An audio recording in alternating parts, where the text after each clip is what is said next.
I always believed that betrayal was something that happened to other people, something you saw in movies or read about in cheap novels. But when it happened to me, it was more brutal and raw than anything I could have imagined about my wife. Emma and I had been married for 12 years. 12 years of building a life together, raising our two kids, and working tirelessly to make sure our home was a place of warmth and comfort. At least that's what I thought we were doing. We met back in college. She was the kind of woman who turned heads without even trying, with a laugh that could make you feel like the most important person in the world. I wasn't the most confident guy, but she chose me. Or maybe I should say, she made me believe she chose me. We got married young, bought our first small apartment, and over time, worked our way up to a beautiful house in the suburbs. I worked long hours to support us, sometimes taking extra projects just so we'd never struggle the way my parents did. Emma stayed at home after the kids were born, managing the house, the school runs, and everything in between. It seemed like a fair division, though sometimes I wished she saw just how hard I worked to keep everything afloat. But slowly, things started to change. Emma grew distant. At first, I thought it was just the stress of raising kids.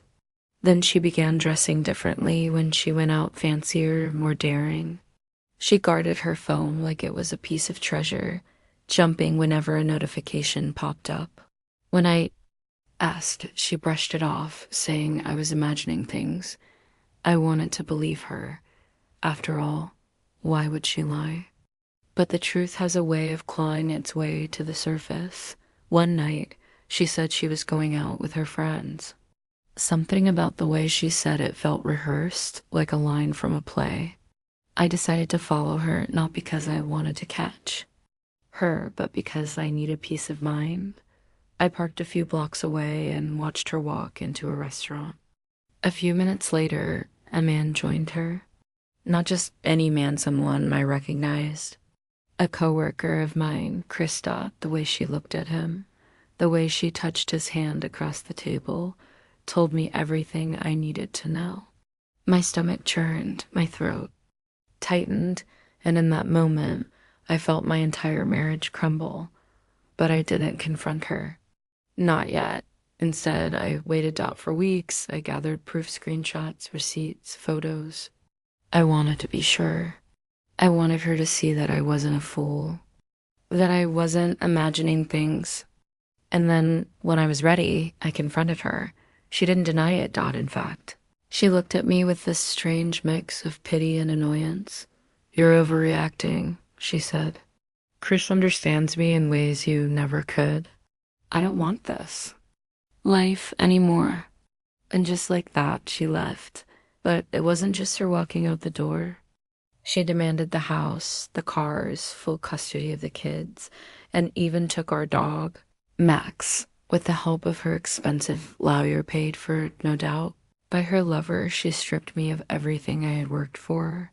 I moved into a small rented apartment, barely big enough for myself. The silence was deafening. No kids' laughter, no sound of Max's paws tapping across the floor. Just emptiness. For a while, I let myself drown in bitterness. Every night I'd lie awake, wondering how she could betray me so completely. She hadn't just taken my belongings. She had tried to erase me. But here's the thing about hitting rock bottom. It gives you a clear view of everything above you. And I decided I wasn't going to stay down. My final move didn't come from anger, but from clarity.